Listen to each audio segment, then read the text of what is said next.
سورۃ الانعام پارہ نمبر 7۔ اعوذ باللہ من الشیطان الرجیم، بسم اللہ الرحمن الرحیم۔ الحمدللہ الذی خلق السماوات والارض وجعل الظلمات والنور ثم الذین کفروا بربہم یعدلون۔ صدق اللہ العظیم۔ یہاں سے نئی سورہ مبارکہ شروع ہو رہی ہے۔ انعام، نعم کی جمع ہے، مویشیوں کو کہتے ہیں۔ مشرکین مکہ میں ان کے ہاں کچھ روایات تھیں کہ انہوں نے کچھ جانوروں کو اپنی مرضی سے حلال سمجھا ہوا تھا، کچھ کو اپنی مرضی سے حرام سمجھا ہوا تھا۔ تو اس سورہ مبارکہ میں اللہ سبحانہ وتعالیٰ نے اس بات کا رد کیا ہے کہ تمہیں کوئی حق نہیں بنتا کہ میری پیدا کردہ چیزوں میں سے کسی کو تم خود حلال سمجھو اور خود حرام سمجھو۔ یہ میرا اختیار ہے اور یہ میرے پاس ہی رہنا چاہیے۔ اپنی مرضی مت کرو، جو میں نے حلال کیا ہے اسے حلال سمجھو اور اسے کھاؤ، اپنی طرف سے اسے حرام نہ سمجھو، اور جس کو میں نے حرام کیا ہے اسے حلال مت سمجھو۔ وہ مردہ بچہ نکلتا تھا نا پیٹ سے، تو اسے کہتا تھا یہ جائز ہے، کیونکہ اللہ تعالیٰ نے اس کو مار دیا، ہم نے مار دیا، ایک ہی بات۔ اور اسی طریقے سے بعض جانوروں کو ویسے ہی کہتے تھے کہ یہ جو 10 نر بچے دے دے گا نا تو پھر یہ اس کے بعد ہمارے لیے اس کو کھانا ٹھیک نہیں ہے کہ یہ فلاں بزرگ کے نام کا، تو اس کو چھوڑ دیا کرتے تھے، وہ معاشرے میں پھرتا رہتا تھا۔ تو اس قسم کی فرمایا کہ یہ اللہ تعالیٰ نے، یہ اللہ ہی کے نام کی نیاز، اللہ ہی کا حق ہے، کسی اور کا نام استعمال نہ کرو۔ اس کے علاوہ عبداللہ بن مسعود رضی اللہ تعالیٰ عنہ فرماتے ہیں کہ اس سورہ مبارکہ کی خصوصیت یہ ہے کہ اللہ سبحانہ وتعالیٰ نے جب رسول اللہ صلی اللہ علیہ وسلم کے لیے یہ سورہ مبارکہ کے نزول کا فیصلہ کیا تو آسمان سے اس کے ساتھ استقبال کے لیے نوری مخلوق کو ساتھ بھیجا، جن کی تعداد 70,000 فرشتے تھے۔ اتنی عظیم صورت، یعنی قرآن مجید کی ایک ایک صورت کتنی عظیم ہے۔ تو چند آیات کے علاوہ باقی ساری صورت کو وہ 70,000 فرشتوں کے جلب میں یہ نازل ہوئی۔ 165 آیات ہیں اور 20 رکوع پر مشتمل ہے، 3,100 کلمات ہیں اور 12,935 حروف ہیں۔ اور ربط اس کا یہ ہے کہ پیچھے سورہ مائدہ میں اللہ تعالیٰ نے فرمایا تھا اوفوا بالعقود، اپنے وعدے پورے کیا کرو، جو معاہدات ہیں ان کی حیا کیا کرو، ان کی پاسداری کیا کرو۔ اور اس سورہ مبارکہ میں فرمایا جا رہا ہے کہ توحید میرا ایک وعدہ ہے، تم سے میں نے لا الہ الا اللہ کا جو عہد لیا ہے اس کا تقاضا یہ ہے کہ زندگی میں کبھی بھی میرے علاوہ کسی کی طرف امید کی نظر مت رکھو، امیدیں مجھ سے لگاؤ، آس مجھ سے لگاؤ، توکل مجھ پہ کرو اور مسائل کا حل مجھ سے چاہو۔ آغاز اس کا بڑا پیارا الحمدللہ سے ہوا ہے۔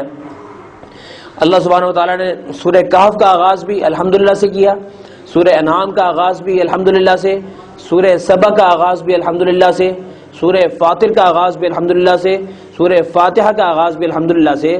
اللہ سبحانہ وتعالیٰ کو یہ جملہ پسند ہی پڑا ہے، اس لیے کوشش کیا کریں زندگی میں جب بھی کوئی پوچھے نا کیا حال ہے تو الحمدللہ پڑھ لیا کریں، یا اللہ تیرا شکر ہے، اور شکر پر کچھ نہ کچھ مزید نعمتیں مل جاتی ہیں، اور یہ میزان میں بھی بڑا بھاری جملہ ہوگا، اس لیے الحمدللہ کی عادت بنائیے۔ بچوں کو سکھائی شروع سے ہی، بیٹا کیا حال ہے، کہو الحمدللہ۔ انہیں پتہ نہیں ہوگا لیکن آج کی مشق کرا دیں گے نا، کل کو ساری زندگی وہ الحمدللہ پڑھتے رہیں گے۔ یہ اللہ تعالیٰ نے عربوں میں بڑی اچھی عادت رکھی ہے، جب بھی کوئی بات پوچھے کیا حال ہے، شیخ کہتا ہے الحمدللہ، تو وہ زور سے الحمدللہ کہتے ہیں، ان کی مشق ہو چکی۔ تو اس لیے ہمیں بھی اپنے بچوں کو الحمدللہ سکھانا چاہیے، اور الحمدللہ یہ ایک بہت بڑا جو ہے اللہ سبحانہ وتعالیٰ کو اس کے ہاں، اللہ کے ہاں اس کی بڑی قدر ہے۔ اس کی وجہ سے انسان کے لیے برے فیصلے جو ہے وہ جو گناہوں کی وجہ سے آئے ہوتے ہیں وہ ٹل جاتے ہیں۔ اس لیے زندگی میں صبح سے شام تک رسول اللہ صلی اللہ علیہ وسلم روزانہ زندگی ایک دن میں کتنی دفعہ یہ جملہ بول دیا کرتے تھے، اور ہمیں جو سکھایا گیا جو ہے کھانا کھاؤ تو آخر میں الحمدللہ الذی اشبعنا واروانا وانعم علینا وافضل۔ ہاں جی، اسی طریقے سے کوئی بھی کام کرنے لگو تو الحمدللہ شکر ادا، لقمہ کھایا ہے الحمدللہ پڑھو، پانی پیا ہے تو یہ دعا پڑھو الحمدللہ الذی سقانا عذبا فراتا، شکر ہے اس اللہ کا جس نے ہمیں یہ میٹھا پانی پلا دیا۔ کراچی والوں سے پوچھو پانی کتنا مشکل سے ان کو ملتا ہے، لاہور والے جہاں سے مرضی پانی پی لیتے ہیں، فیصل آباد والوں سے پوچھو جا کے کہ پانی لینا ہو نا، کہتا ہے یہ نہیں پینا، ٹینکی سے نہیں پینا، وہ اسپیشل پانی لانا پڑتا ہے، اس کے لیے پتہ نہیں کتنی گدھا ریڑیاں اور ساری بسیں چلتی رہتی ہیں۔ ہم لاہور والوں کو قدر ہی نہیں ہے، یہ جناب ہم نے سروس سینٹر کھولے ہوئے ہیں اور ایک ایک موٹر سائیکل پر ٹنوں ٹن پانی ضائع ہو جاتا ہے۔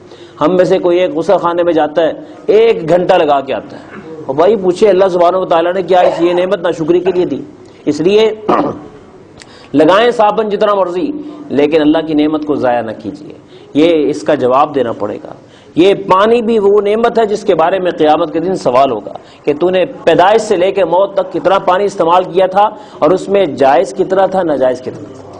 جی الحمدللہ الذی خلق السماوات والارض، شکر ہے اس اللہ کا، تعریف اس اللہ کے لیے جس نے پیدا کیا آسمان اور زمین کو، وجعل الظلمات والنور، اور کائنات میں اندھیرا بھی بنایا اجالا بھی بنایا، ثم الذین کفروا بربہم یعدلون، پھر بھی یہ انکار کرنے والے کافر اوروں کو اپنے رب کے ساتھ برابر ٹھہراتے ہیں.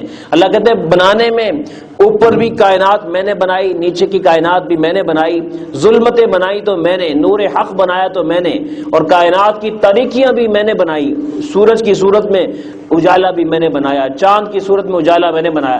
یہ جو اجالا نا ہمیں دکھ رہا ہے بلبوں میں، انسان کو جو عقل دی ہے وہ کس نے دی؟ جس سے یہ سارے کے سارے اجالے ہم دیکھ رہے ہیں، تو پیچھے اللہ تعالیٰ نے یہ دماغ بنایا. کیسا عجیب سا دماغ ہے، پورے وجود میں کتنی چھوٹی سی جگہ پہ ہوتا ہے، اور کیسی اللہ تعالیٰ نے اس میں فائلیں لگائی ہوئی. آپ ایک بندے کو 20 سال کے بعد ملتے ہیں نا، تو ایسے ملتے ہیں جیسے ابھی آپ نے اس کو دیکھا تھا. وہ ایک دم سے اندر سے فائل کلک کرتی ہے، اتنی تیز تو کمپیوٹر بھی کام نہیں کرتا. ہاں کمپیوٹر نے اسی سے سب کچھ بنایا. تو ہمیں اپنی زندگی میں شکر پیدا کرنا چاہیے اور پھر کبھی بھی مایوس نہیں ہونا چاہیے. قرآن مجید کی آیت ہے وَعَلَى اللَّهِ فَتَوَكَّلُوا، حالات جیسے کیسے بھی ہوں میں رب کا بھروسہ نہ چھوڑو، بھروسہ رب پر ہی رکھو. اور ان کنتم مؤمنین، اگر تم مومن ہو تو فرمایا هُوَ الَّذِي خَلَقَكُم مِّن طِينٍ، میرا تمہارا تعلق بڑا پرانا ہے کہ تمہاری جب ابا جان آدم علیہ السلام کی مٹی میں پانی پڑ رہا تھا نا، تو کہا میں ہی نگرانی کر رہا تھا. تو تمہارا میرا اتنا پرانا رشتہ ہے اور تم مجھ سے تعلق توڑ کر سکون لینا چاہتے ہو. ثم قضا اجلا، اسی نے تمہیں مٹی سے بنایا، پھر ایک وقت مقرر کیا ہر ایک کا کہ اس انسان کی اتنی زندگی، اس کی اتنی زندگی، اس کی اتنی زندگی، ایک سانس ہے اس سے پہلے کوئی نہیں جا سکتا. وہ ایک مزدور گرا نا مینار سے، او بلند و بالا عمارت سے نیچے گرا تو کچھ بھی نہیں ہوا، اور مزدوروں نے اس کو کہا چل چل تو کام چھوڑ، تو پہلے ہمیں کچھ کھلا. وہ بیچارہ بڑی سڑک پار کرنے کے لیے پرلی طرف گیا تو گاڑی کے نیچے آ کے مر گیا. اس کے بارے میں لکھا ہوا تھا کہ اس نے وہاں مرنا ہے، وہ یہاں سے غلطی سے گر گیا تھا. تو تقدیر نے اسے کہا نہیں نہیں ایسے نہیں، تو جہاں سے مرضی چھلانگ لگا، جیسے اللہ چاہے گا ویسے تو مرے. تو اس لیے جو تقدیر لکھی ہوئی ہے اسے قبول بھی کرنا چاہیے اور اس پہ راضی بھی رہنا چاہیے اور اس پر ایمان بھی رکھنا چاہیے. ہمارا رزق بھی ہماری تقدیر ہے. یاد رکھیے یہ جو آخرت کی گھاٹیاں نا اللہ تعالیٰ نے مومن کے لیے نہیں رکھی، بڑی آسانی رکھی وہاں پر. یہ جو آپ زندگی میں کاروبار کے لیے صدمے اٹھاتے ہیں، آپ کئی دفعہ قرضے مانگتے ہیں ملتا نہیں، مسائل کے لیے رابطے کرتے ہیں حل ہی نہیں ہوتے، بندہ سوچتا ہے یا اللہ صبح سے بیٹھو شام تک کوئی بونی نہیں ہوئی، کچھ بھی نہیں ہوا.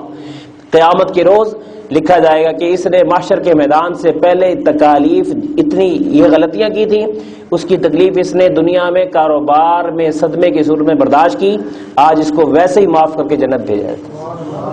تو اس لیے بھائی یہ بھی ایک تکلیف آپ اپنی بھگت رہے. آپ کو آخرت کی تکلیف سے اللہ نے بچانے کے لیے یہاں کے تھوڑے سے دھچکے دے دی، تو یہ ضائع نہیں جائیں گے. ایک منٹ بھی جو آپ کو صدمہ پہنچتا ہے وہ زندگی میں ضائع نہیں جاتا. جو کچھ بھی ہے حدیث شریف میں تو یہاں تک آتا ہے کہ مومن کہ جب وہ اسے چلتے چلتے پاؤں میں معمولی سا نوک کانٹے کی نوک لگ جائے نا، تو قیامت کے روز اللہ تعالیٰ فرشتے سے کہیں گے ایدا بھی حساب کرتے، ایدی غلطیاں معاف کر. وہ جو کانٹے کی نوک ہے نا وہ چبھن اس پر بھی آپ کی گناہ معاف ہوں گے.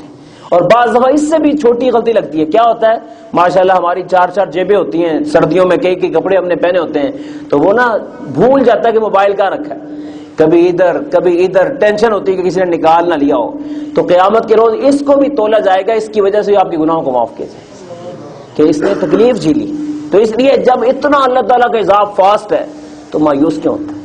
اور یہ جن پر تکلیفیں بڑی آئی ہوئی ہیں، زندگی میں صدمہ آ جاتا ہے، بعض دفعہ اثرات آ جاتے ہیں، بعض دفعہ تکالیف آتی ہیں، یہ آخرت میں بڑے مزے میں ہوں گے، کیونکہ یہ اس وجہ سے کتنے کام نہیں کر پاتے، کتنی مشکلات میں رہتے ہیں، تو یہ آخرت میں بڑے خوش قسمت ہوں گے. اس حدیث میں آتا ہے کہ جو دنیا کے اندر زیادہ اضافی دکھوں میں رہنے والا ہوگا، اس کو جب انعام دینے کی باری آئے گی تو اللہ سبحانہ و تعالیٰ باقیوں میں انعام کو بانٹیں گے اور اس پر بارش کی صورت میں انعامات کو برسائیں گے. اتنا دیں گے کیونکہ دنیا دیکھتی تھی اور بیچارہ شرمندہ ہوتا تھا، یار میں کسی کام دے نہیں کر.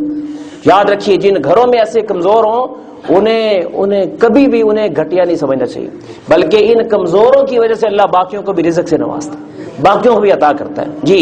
فما ثم قضا اجلا، پھر ایک وقت مقرر کیا ہے، واجل مسمى عنده، اور اس کے ہاں ایک مدت مقرر ہے، بائی چانس کوئی بھی نہیں آیا اور کوئی بھی نہیں جائے گا۔